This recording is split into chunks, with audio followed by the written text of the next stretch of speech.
El domingo 7 de junio de 2026, mientras el PRI celebraba en Coahuila como si llevara otro siglo más garantizado, alguien que había construido esa maquinaria con sus propias manos tomó una decisión que ningún operador político en 97 años se había atrevido a tomar. Y esa decisión lo va a destruir todo. ¿Por qué alguien que formaba parte del sistema más perfeccionado de compra de votos en la historia de México decidió destruirlo desde adentro? Esa pregunta tiene una respuesta. Pero para que esa respuesta te golpee como tiene que golpearte necesitas ver primero todo lo que hay detrás de esta noticia. No te muevas. El domingo 7 de junio de 2026, mientras en Coahuila se contaban los votos y Alito Moreno festejaba desde Ciudad de México proclamando el renacimiento del PRI, alguien abrió una puerta que no debía abrir. No era un periodista. No era un fiscal. Era alguien de adentro, alguien con acceso al sistema, con los registros en la mano, con el nombre de cada votante y el monto de cada transferencia guardados en un dispositivo que decidió entregar. No se lo entregó a un periodista. No llamó a ninguna televisora. Se lo entregó directamente a los adversarios del partido al que había servido durante años, al que seguía diciéndole que era parte de algo más grande que él mismo. Esa decisión, tomada en silencio mientras el PRI celebraba su carro completo en Coahuila, convirtió lo que pudo haber sido otra denuncia política sin consecuencias en el expediente más peligroso que existe hoy mismo contra el PRI en ese estado. 97 años sin dejar pruebas verificables. Un domingo para hacerlas imposibles de borrar. Porque lo que ese militante entregó no fue un rumor. No fue un testimonio que cualquier abogado puede destruir en 5 minutos ante un tribunal. Fue una base de datos, con nombre completo y número de teléfono de cada ciudadano que participó en el operativo, con el timestamp exacto de cada escaneo realizado ese domingo, con las transferencias bancarias trazables de cada pago efectuado. 684.515 registros.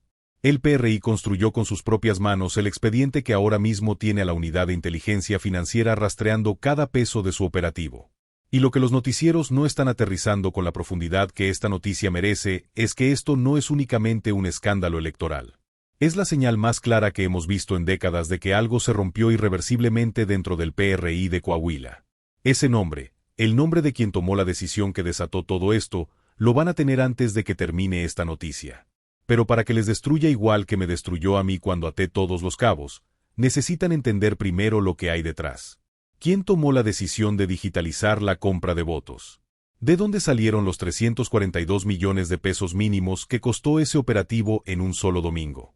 ¿Y por qué alguien de adentro decidió que la lealtad al partido valía menos que lo que sabía? La conexión entre todo eso es lo que nadie está poniendo junto en una sola pantalla. A eso llegamos cuando tengan el contexto completo. Llamado a suscripción 1. Si eres de los que quieren saber lo que los noticieros no están terminando de decir, suscríbete ahora mismo. Este canal es el único lugar donde este análisis se construye completo y sin censura. Casi un siglo de maquinaria. 4 gobernadores. Una deuda que cada coahuilense lleva años pagando sin saber exactamente por qué. Un sistema tan perfeccionado que sobrevivió al fin del partido único, a escándalos que habrían destruido cualquier otra organización política en cualquier otro lugar del mundo, a todo lo que México les lanzó encima. ¿Cómo sobrevive una maquinaria de fraude durante 100 años? Eso es exactamente lo que vamos a desmantelar hoy desde el principio, nombre por nombre, deuda por deuda, traición por traición. Porque la historia del Ergate no empieza con un código QR. Empieza mucho antes, con un partido que aprendió hace casi un siglo que en Coahuila no hay que convencer a nadie. Solo hay que saber cuánto cuesta cada voto. Durante 97 años nadie pudo probarlo. Esa racha terminó el domingo pasado y terminó por culpa de alguien que formaba parte del mismo sistema que intentaba proteger. Para entender lo que pasó el 7 de junio necesitan un número, un solo número que resume todo lo que el PRI construyó en Coahuila. Ese número es 323 millones de pesos. 323 millones de pesos. Ese era el número. Y en 6 años un solo hombre lo convirtió en 36.000 millones. Sin que nadie lo detuviera. Sin que nadie fuera a la cárcel. Eso es lo que el PRI llama gobernar Coahuila. Esa era la deuda pública de Coahuila en el año 2005, cuando el PRI ganó las elecciones para gobernador con el 57% de los votos y puso al frente de la entidad a un profesor normalista de Saltillo llamado Humberto Moreira Valdés. 323 millones. El tipo de deuda que cualquier Estado puede gestionar con una administración razonablemente honesta. 6 años después, ese número era 36.509 millones de pesos. Sí, escucharon bien. De 323 millones a 36.509 millones en un solo sexenio. Un aumento de más del 11.000%. Dividido entre los casi 3 millones de habitantes de Coahuila, eso equivale a que cada hombre, mujer y niño de ese estado amaneció un día debiendo más de 12,000 pesos que nadie les preguntó si querían contraer. Sin firmar nada. Sin que nadie les explicara a dónde fue ese dinero. ¿Saben cómo se construye una deuda de esa magnitud sin que nadie la detenga? No en una sola operación grande y visible. Se construye en pedazos, con documentos que más tarde resultan tener irregularidades gravísimas, con bancos que prestaron dinero a un gobierno estatal usando garantías que los auditores federales tardaron años en descifrar. Cuando el secretario de Hacienda Federal reveló públicamente la magnitud de la deuda en junio de 2011, los propios funcionarios coahuilenses dijeron que no sabían que era tan grande. Lo sabían. Todos lo sabían. Pero hay algo más perturbador que la deuda en sí misma. Algo que conecta esos 36,000 millones de pesos de 2011 con el Ergate de 2026 de una forma que nadie está contando. Ya te contaré de esa conexión en breve y cuando la veas por completo, el tamaño de lo que ocurrió el 7 de junio lo vas a ver todo diferente. Humberto Moreira dejó la gubernatura a principios de 2011 para convertirse en presidente nacional del PRI, trampolín desde el que ayudó a posicionar a Enrique Peña Nieto como candidato presidencial. El estado quedó en manos de un interino, Jorge Torres López, que había sido tesorero, contralor y secretario de Finanzas durante el propio gobierno de Moreira. Y cuando en 2011 se celebraron las elecciones para gobernador, ¿saben quién ganó? El hermano. Rubén Moreira Valdés. El mismo estado. 2 hermanos. 12 años seguidos. ¿Qué hizo Rubén Moreira con la deuda que heredó? La aumentó. Al terminar su mandato en 2017, la deuda pública de Coahuila ascendía a 38,080 millones de pesos. 2 sexenios consecutivos. 2 hermanos. Y una deuda que según los compromisos de pago que firmaron los propios gobiernos priistas, los coahuilenses van a estar liquidando hasta el año 2042. Sus hijos van a crecer, van a llegar a la universidad, van a formar sus propias familias pagando la deuda que los hermanos Moreira contrajeron entre 2005 y 2017. Pongan ese número junto al que viene ahora porque es el que nadie está sumando. Durante esos mismos 12 años del Moreirato, como lo llaman en Coahuila, se registraron en el estado 4,795 homicidios dolosos documentados. Ese periodo coincidió con la expansión de los Zetas en el noreste de México. Hay investigaciones del Colegio de México que señalan que el gobierno de Humberto Moreira ocultó el número real de víctimas de la violencia durante años, particularmente después de la masacre de Allende, donde decenas de personas fueron sacadas de sus casas por el cartel. ¿Qué les pasó a los 2 hermanos por todo esto? A Rubén Moreira, nada. Hoy es diputado federal. Humberto Moreira fue arrestado en España en 2016, acusado de corrupción y lavado de dinero. Lo soltaron 7 días después. Y en 2024, cuando el actual gobernador de Coahuila dio su primer informe de gobierno, Humberto Moreira estaba en la sala aplaudiendo. Arrestado en España. Suelto en 7 días. De regreso en Coahuila, aplaudiendo en la primera fila del informe de gobierno. Eso es lo que la impunidad tiene cara en México. Y tiene nombre. El Moreirato no terminó. Se transformó. El actual gobernador de Coahuila, Manolo Jiménez Salinas, construyó su carrera política durante los años exactos del Moreirato. Fue diputado local entre 2011 y 2014, los años exactos en que el Congreso de Coahuila aprobó por unanimidad los refinanciamientos de la megadeuda. Su nombre está en esas votaciones. Fue secretario de Inclusión y Desarrollo Social del gobierno que heredó esa deuda, el mismo cargo desde el que se distribuyen los programas sociales que el PRI usa como palanca electoral. Y en 2023 ganó la gubernatura con el 46% de los votos, convirtiéndose en el hombre que en 2029 va a estar al frente del Estado cuando el PRI cumpla exactamente 100 años ininterrumpidos en el poder en Coahuila. 100 años. Stalin, Fidel Castro, ningún régimen del siglo XX logró mantener el control político ininterrumpido de un territorio durante un siglo. Ninguno. ¿Cómo lo hace el PRI en Coahuila? Con algo que los politólogos llaman clientelismo, pero que en Coahuila tiene un nombre mucho más concreto. ¿Saben qué es una lideresa de sección? Porque para entender quién filtró el ergate y por qué, primero tienen que entender cómo funciona la maquinaria que ese militante decidió traicionar.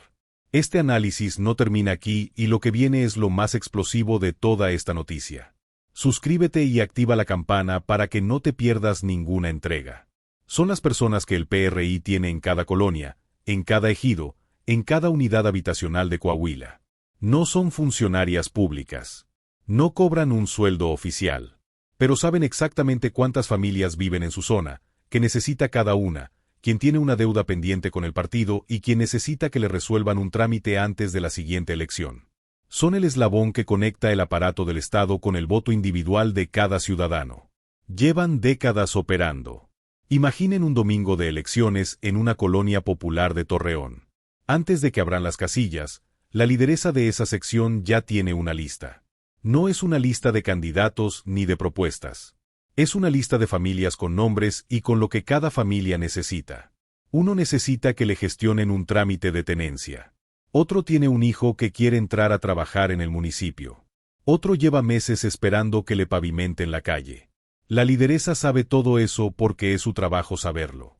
Y el día de la elección ese conocimiento se convierte en palanca. Sabe quién depende de un programa social del gobierno estatal. Sabe quién tiene un familiar en el municipio. Sabe en definitiva quién puede permitirse votar en contra y quién no. Ese control no se improvisa. Se construye durante décadas, casa por casa, colonia por colonia, hasta que votar libremente en Coahuila se convierte en un acto que tiene un costo personal real para quien se atreve. ¿Cuándo decidió el PRI que la lideresa de sección ya no era suficiente? Cuando alguien allá arriba tomó la decisión de añadir un código QR a esa estructura que había funcionado durante un siglo sin dejar rastro. Esa respuesta cambia el significado de todo lo que acaban de escuchar y llega en 2 minutos. En 2005, Humberto Moreira ganó la gubernatura con el 57% de los votos. El Tribunal Electoral recibió denuncias de que el PRI usó tarjetas de cartón y promesas de programas sociales para movilizar el voto. El propio tribunal reconoció la irregularidad. La elección no se anuló. Tarjetas de cartón. Primera versión. Año 2011. Rubén Moreira ganó la gubernatura heredada de su hermano. Las denuncias fueron las mismas. Uso de programas sociales como palanca, presión sobre funcionarios de casilla. Los tribunales recibieron los expedientes. Los archivaron. Sobres y promesas. Segunda versión. Año 2017. Miguel Ángel Riquelme ganó por apenas 2.5 puntos sobre el candidato del PAN en una elección que terminó en los tribunales. El Frente por la Dignidad de Coahuila exigió la anulación por rebase del tope de gastos y compra directa de votos. No prosperó. Dinero en efectivo sin rastro. Tercera versión. Año 2023. Manolo Jiménez ganó la gubernatura con el 46.4% de los votos. Morena, con toda la fuerza del gobierno federal detrás, apenas llegó al 26.3%. Las denuncias de compra de voto volvieron a presentarse. Volvieron a archivarse. 4 elecciones. 4 versiones del mismo manual. 4 veces los tribunales recibieron los expedientes. 4 veces el PRI siguió gobernando. Y en 2026 llegó la 5ª versión. Solo que esta vez alguien decidió modernizarla. Hacerla digital. Hacerla eficiente. Y sin quererlo, hacerla irrefutable. Porque lo que el Ergate añadió a ese manual de 4 elecciones fue algo que ninguna de las versiones anteriores tenía. Un registro en tiempo real imposible de negar. 4 elecciones. 4 fraudes. 4 veces los tribunales archivaron todo. Y en la 5ª alguien cometió el único error que 97 años de maquinaria habían logrado evitar: dejar las pruebas. El sistema funcionaba así.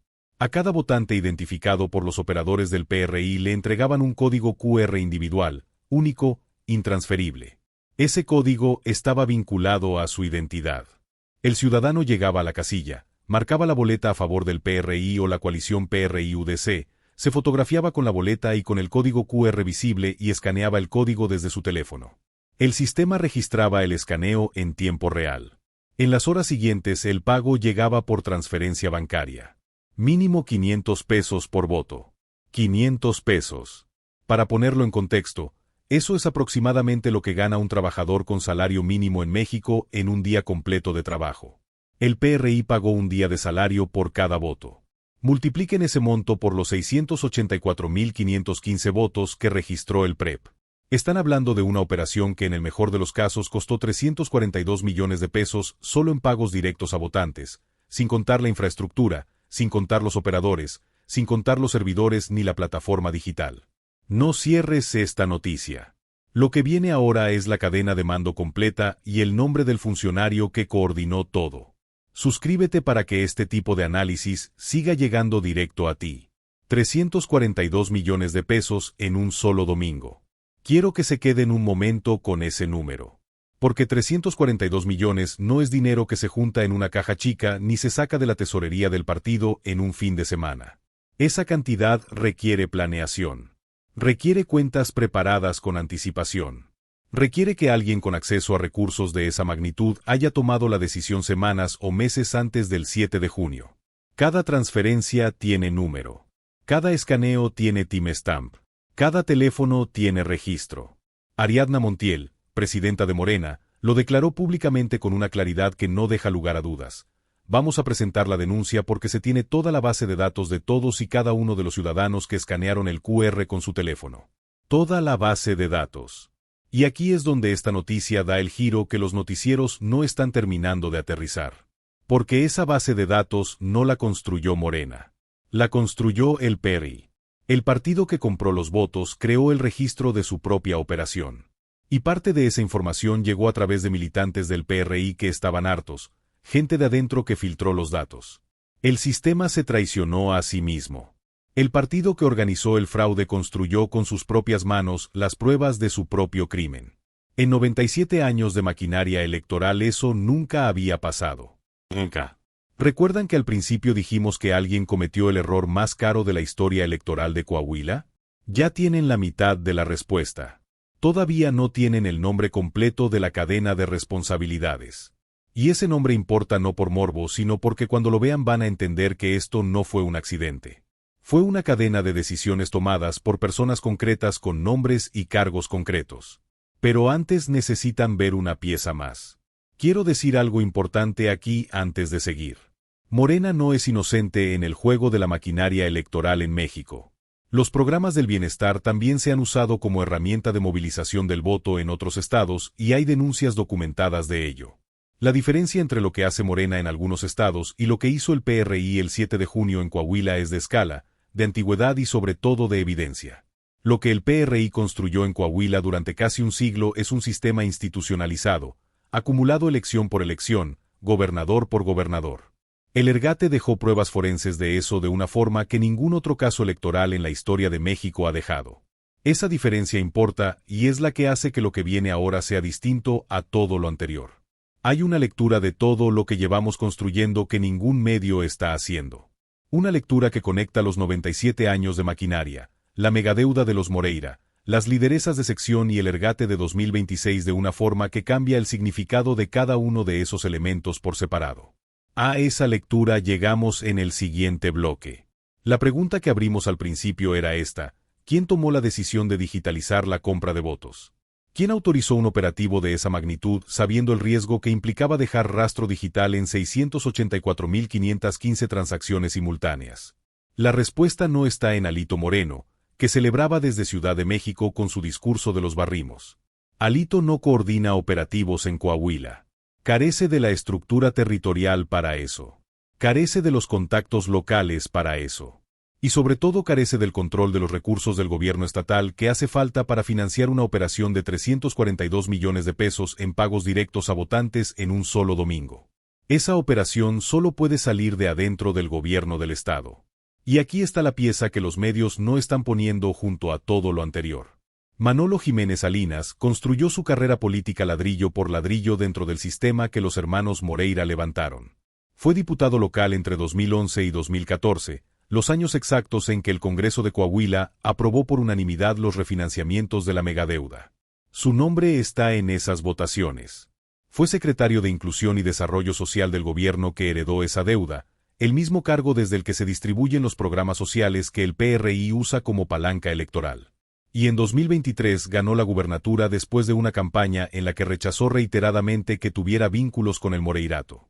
En su primer informe de gobierno en 2024, Humberto Moreira estaba en la sala aplaudiendo. Eso dice más que cualquier declaración de campaña. En su primer informe de gobierno, el hombre que dijo que no tenía vínculos con el Moreirato tenía a Humberto Moreira aplaudiendo en la primera fila.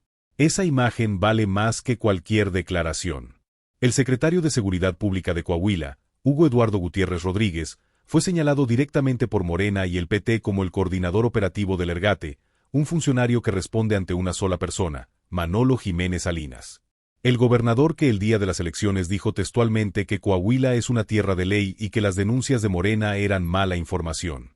Mientras su secretario de Seguridad coordinaba un operativo de compra masiva de votos con tecnología QR en los 16 distritos del estado, la Unidad de Inteligencia Financiera ya recibía la primera solicitud formal de rastreo.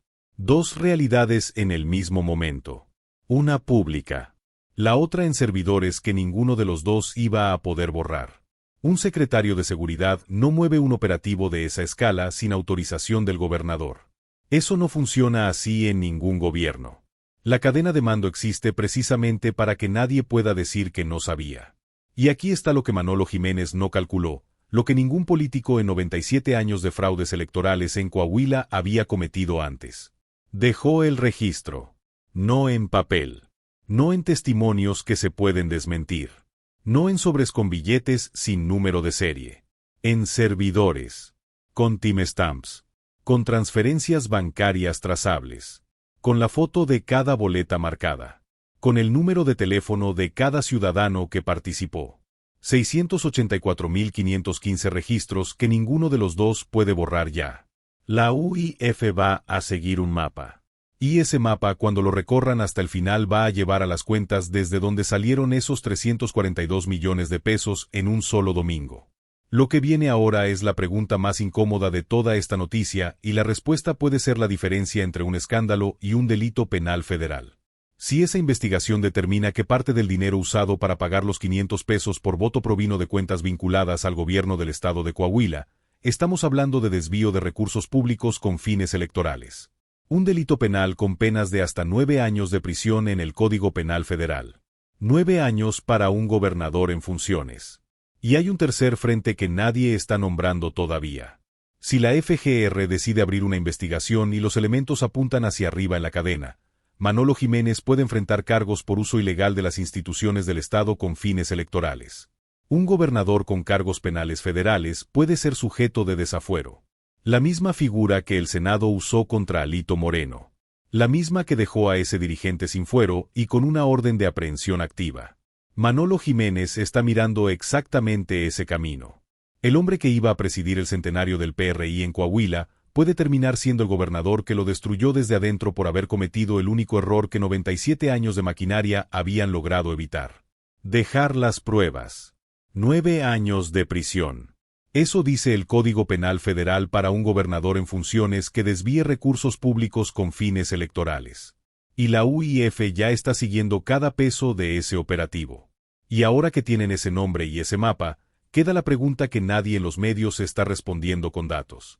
¿Qué le pasó al militante que filtró todo esto? ¿Por qué alguien con acceso al sistema decidió entregarlo? ¿Qué vio desde adentro que lo llevó a cruzar esa línea? Piensen por un momento en lo que tiene que ver alguien desde adentro para tomar esa decisión. No es un disidente ideológico. No es alguien que llegó al PRI por error y descubrió que no encajaba. Es alguien que conocía el sistema porque formaba parte de él. Que sabía cómo funcionaban las lideresas de sección porque había trabajado con ellas. Que sabía de dónde venía el dinero porque había visto los movimientos. Que sabía exactamente lo que estaba entregando porque lo había construido junto a los demás. Y aún así lo entregó. ¿Por qué lo hizo? La respuesta a esa pregunta dice más sobre el PRI de 2026 que cualquier cifra de esta noticia. Y es más devastadora de lo que imaginan.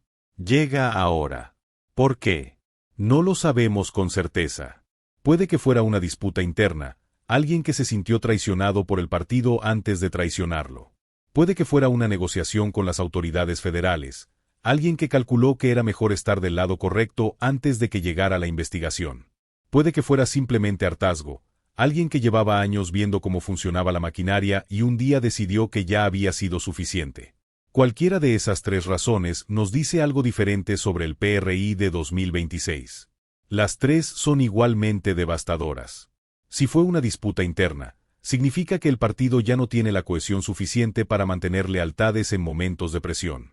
Si fue una negociación con autoridades, significa que hay militantes del PRI que ya están calculando su salida antes de que llegue el expediente con su nombre.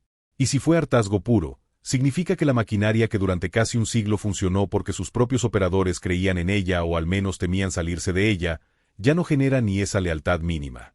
Las tres lecturas apuntan al mismo lugar. El PRI de Coahuila ganó el 7 de junio y al mismo tiempo demostró que ya no puede ganar sin comprar cada voto. Ya no puede comprar cada voto sin dejar rastro digital. Y ya no puede guardar ese rastro sin que alguien de adentro decida entregarlo. Eso no es una victoria. Es el mapa de un partido que se está devorando a sí mismo. Un partido que ya no puede ganar sin comprar cada voto. Que ya no puede comprar cada voto sin dejar rastro. Y que ya no puede guardar ese rastro sin que alguien de adentro lo entregue. Eso no es una victoria. Es un obituario. Y mientras eso avanza, la imagen que queda es esta. Manolo Jiménez en su despacho en Saltillo diciendo que la jornada fue tranquila. Alito Moreno en Ciudad de México gritando que barrieron a Morena. Y en algún servidor una base de datos con 684.515 registros que ninguno de los dos puede borrar ya.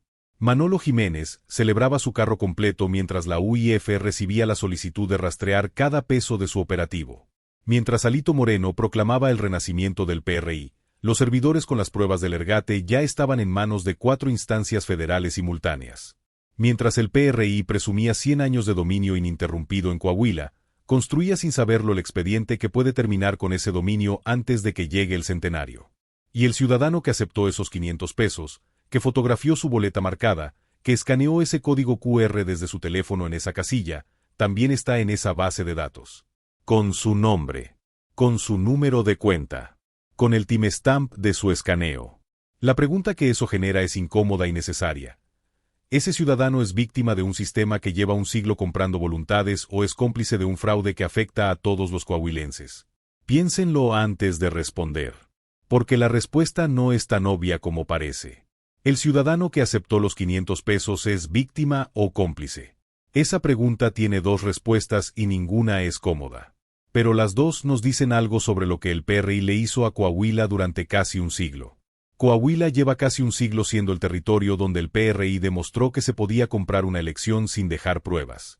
El 7 de junio de 2026 es el día en que ese récord terminó. No porque llegó un fiscal más valiente. No porque Morena construyó un caso más sólido que los 4 anteriores. Sino porque el propio partido decidió modernizar su fraude y en esa modernización creó algo que ningún fraude anterior había creado, un registro forense de sí mismo. Y aquí hay dos lecturas posibles de lo que acaban de ver juntos. Una dice que la UIF va a seguir el dinero hasta el final, que los responsables van a enfrentar consecuencias reales y que el Ergate va a ser el principio del fin del último bastión del PRI en México. La otra dice que los tribunales van a archivar las denuncias, que el dinero nunca va a aparecer y que en 2029 Manolo Jiménez va a estar en el Zócalo de Saltillo celebrando los 100 años del PRI en Coahuila como si nada hubiera pasado. Dos escenarios. Uno es justicia. El otro es la confirmación de que en México la impunidad tiene raíces más profundas que cualquier expediente. ¿Cuál crees tú que va a ocurrir? Pero antes de que respondas quiero que piensen en algo más. La pregunta que abrimos al inicio de esta noticia no era solo sobre el Ergate. Era sobre lo que ese militante vio desde adentro que lo llevó a tomar la decisión que tomó.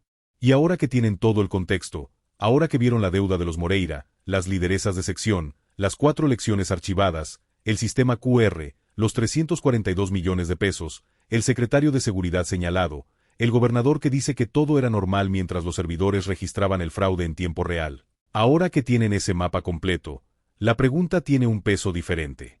Porque lo que ese militante vio no fue solo una operación electoral ilegal. Vio un sistema que había sobrevivido 97 años exactamente porque cada persona dentro del calculaba que el costo de quedarse era menor que el costo de irse. Y ese domingo de junio de 2026, por primera vez en casi un siglo, alguien dentro de esa maquinaria calculó diferente. Por primera vez en casi un siglo alguien dentro de la maquinaria calculó que el costo de quedarse era mayor que el costo de irse.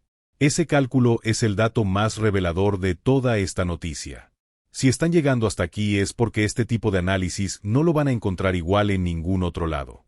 Si quieren que sigamos construyendo esto juntos, ya saben lo que hace falta. Un comentario con su lectura de lo que están viendo. ¿Cuál de los dos escenarios crees que va a ocurrir? ¿Crees que la UIF va a seguir el dinero hasta el final o este expediente también va a terminar archivado como los 4 anteriores? Quiero leerlos a todos. Y si este análisis les llegó, pásenlo a alguien que todavía crea que lo del 7 de junio fue una elección normal. No a un grupo de política. A una persona concreta. Alguien de Coahuila que votó ese domingo sin saber lo que había detrás. Alguien que merece saber lo que acaban de ver. Y ahora sí, llegamos a la respuesta que dejamos abierta desde el principio. ¿Por qué alguien que formaba parte del sistema más perfeccionado de compra de votos en la historia de México decidió destruirlo desde adentro? Porque el PRI de 2026 ya no es el partido que podía sostener lealtades cuando el precio de quedarse se volvía más alto que el precio de irse. Porque hay militantes que vieron los 342 millones moverse, que vieron los 684,000 registros crearse, que supieron exactamente lo que eso significaba legalmente y calcularon que entregar esa información era su mejor salida antes de que la investigación llegara con su propio nombre en la lista. La maquinaria no fue destruida por sus enemigos. Fue destruida por los mismos que la operaban. Y eso en la historia de casi 100 años de impunidad electoral en Coahuila no tiene precedente.